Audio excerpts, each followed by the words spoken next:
watching Cartoon Network movies for this month, I expected to find things like Dexter's Lab Ego Trip or the Powerpuff Girls movie, maybe a few obscure specials that aired once or twice. What I did not expect to find was a completely forgotten Cartoon Network pilot called Party Wagon. When I say forgotten, I mean really forgotten. This thing only aired once on Cartoon Network in 2004, and then basically vanished. No reruns, no DVD release, no streaming, nothing. For years, the only way people even knew it existed was through old TV listings, animation forums, or random trivia pages about lost Cartoon Network projects.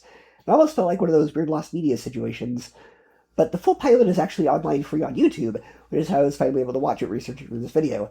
And the crazy part is, this actually came from Craig Bartlett, who's the creator of Hey Arnold, which makes it even more interesting because if you know Hey Arnold, the show has a very specific tone.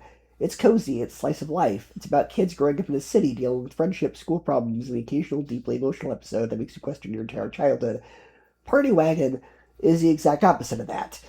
Instead of a grounded neighborhood story, this is basically a treasure hunting adventure comedy. The story follows a group of kids who stumble upon clues leading to a hidden treasure.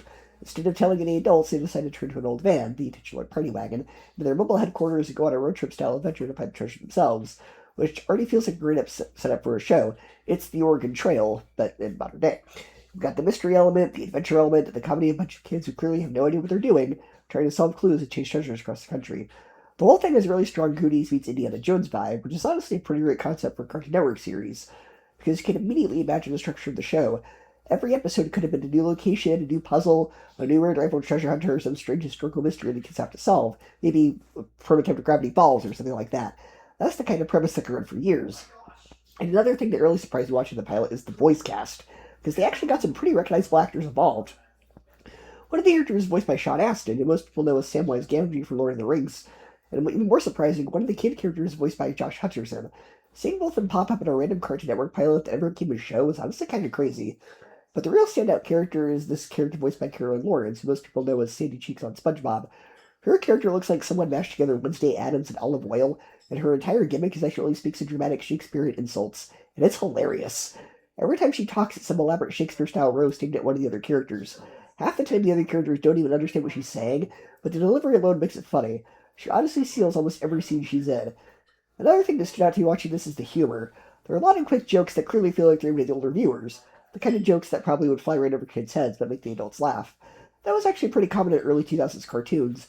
Writers knew parents might be watching too, so they snuck in jokes that worked on multiple levels. Visually, the show also looks really good. The character designs are expressive, the animation is energetic, and the whole thing has a slightly more cinematic feel than most Cartoon Network pilots from that era. Which makes sense if you remember this aired as part of the Cartoon Network movie block. They experimented with longer specials that sometimes doubled as backdoor pilots for new shows. And that's exactly what Party Wagon feels like. It's basically a series pilot disguised as a TV movie. By the end of the story, you can clearly see what the show would have been. A group of kids traveling around in their wagon solving clues, chasing treasure, and getting into ridiculous adventures along the way. Kind of like a Pioneer Scooby-Doo. Unfortunately, the show was never picked up. Instead, Craig Bartlett eventually went on to create Sid the Science Kid, which aired on PBS. This abomination. Now look, I know Sid the Science Kid has its fans, it's educational, it teaches kids about curiosity and asking scientific questions, and it definitely serves its purpose, but I kept up feeling like somewhere along the timeline we made a very terrible trade. We had a treasure hunting adventure cartoon with puzzles, road trips, and mystery, and instead we got a show where an uncanny valley CGI puppet child spends 20 minutes asking why bananas turn brown. I'm just saying, this feels like a huge downgrade. And I know it's a preschool show, but its animation style always looked like the characters escaped from an unfinished PlayStation 2 tech demo. It's like someone said, what if we combine preschool television with Uncanny Valley? Meanwhile, Party Wagon has this really fun premise, strong characters, and a built-in structure for endless adventures. But nope. Somewhere in an alternate universe, there's a version of Cartoon Network where Party Wagon ran for at least 5 seasons and became this cult classic adventure cartoon, and the Science Kid, who's the weird forgotten pilot that only aired once, now lives on YouTube. And honestly, that universe might be the better one. But even though it never became a full show, the pilot itself was still really fun to watch. The characters are entertaining, the humor lands, the adventure purpose is strong, and you can clearly see the potential for what the series could have been. It's one of those fascinating what-if cartoons, a project that easily could have become a long-running show, but instead ended up as a strange little footnote in animation history. And honestly, as far as forgotten pilots go, this one is pretty good.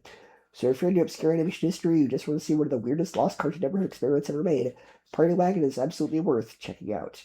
For me, I'd give Party Wagon an A-, a 9 out of 10, and a 4 out of 5 stars.